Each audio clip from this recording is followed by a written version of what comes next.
it's like techniques of auto-hypnosis. You put yourself in a mindset and a setting of questions. And this mindset is going to appear also when you will be dreaming. And one time you will tell yourself, but where was I 3 minutes ago? And then you look at your hands and tell yourself, oh, I'm dreaming. And now you can experiment into the environment of dream. That can be really interesting.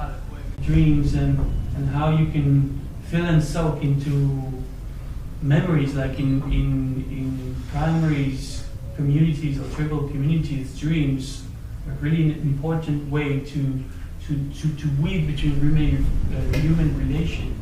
And it's the way you can also touch with all the myth, the legends, and all the stories of all ages, who just tell the story of men, who tells archetypes.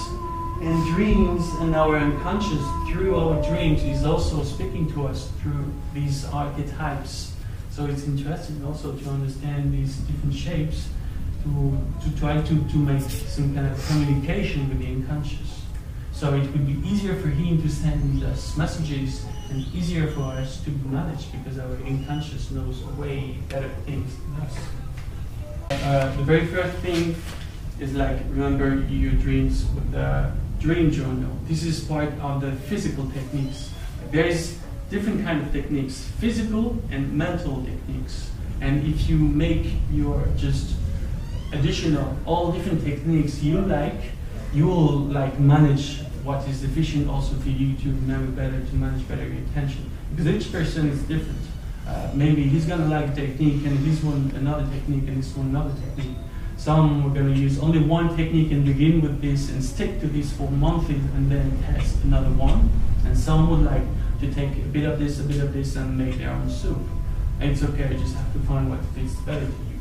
But the very first thing is just in the physical, making the dream journal and reality check. Reality check is the very important part. It's like, it's this mindset of all time. When you think about it, ask yourself, am I dreaming? And then, how can you be sure that you're not dreaming? You make reality check. Because if you're in the dream, some stuff will be different as the time, as we see that the time will be different. So if you look at your watch, if you see the time somewhere, if you ask the time to someone, something will be strange. It can be everything. This is your mind, this is your unconscious. You will feel it with this, but you will feel your unconscious with the question of time, because time does not appear in dreams. You can feel with your unconscious your own image of yourself. If you look at your hands into the dreams, you will know that something is strange. I don't know, it can be everything, but you will know that something is strange. Something is not normal in your hands, and every time it will be something in your hands. So it's a very strong and powerful technique. I felt some kind of fear appearing, like the fear of death, and like, oh, I had the fear of death, so it can appear in dreams. And I said, yes, it can appear in dreams, and it's a fantastic opportunity to deal yourself without actually dying, of course, and get used to it and know it and experiment it. So it's not a no perception, then something more known, and maybe something that you won't fear then. But for me, like the most important risk in the fact of lucid dreaming, because he was saying, yeah, maybe then the frontier, the borders between dreams and reality is going to be more blurred. Maybe you're going to lose fit into this playing two roles. And it's like, now for me, it's the total contrary, because it's like techniques to make you think and be more conscious at the same time in the dream and also in reality. So you're not going to confound anymore. Because even if before I was asking all this, how could you be sure in the same way that you weren't dreaming? You just weren't. The difference is just that you weren't asking me the question. So if you enter into this kind of routine, you'll be able to manipulate your own intention better, and then also maybe make yourself another vision of how you think about the reality and other worlds. Because when you are able to like manipulate two different realities and see the difference between the two. It's like speaking two languages. Your mind have this additional structure to describe reality, and your vocabulary and the ways of understanding reality are just also more rich for you.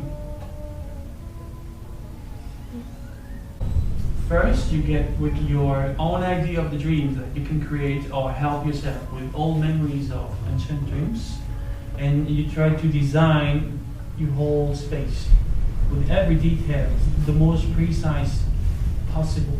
Then you focus really well on this structure, and then you set your intent. What you want to do? You want to wake up in the dreams. You want to be lucid in your dreams. Whatever, you have to set precise intent. It can be in the form of just a short and precise sentence. I'm gonna wake in my dream. And you can repeat it yourself like 50 times, or you can visualize yourself waking in your dreams, or whatever techniques speak to you. There's a lot of different techniques that you can do for yourself. But it's this. Remember, you create the structure of the dream. And then set your intent.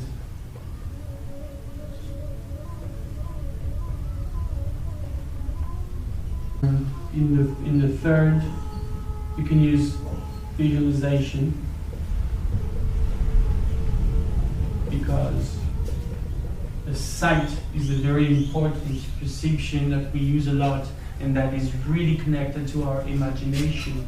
And usually the architect of our dream, it's imagination, or unconscious feel with what he has inside. So visualization is going to help your imagination a lot. Last one, which is quite similar to this one, the wake back to bed. Because this one you can really grab it if you use, maybe during the night you used to wake up during the night, go to pee, I don't know. Yeah, usually around 5, 6. That's fantastic, because when you come back to your bed, you can start this way back to bed technique if you have a little piece of a dream that you still have. But is it possible to go back to a dream that you were dreaming? I don't think that. Can you you can remember it, but you'll never go back to that dream, right? Yeah, but it will help you grab something and go back into dreaming, and then dreaming happens a little bit. Okay. Okay, this one can be also in 3 techniques. So you come back to your bed.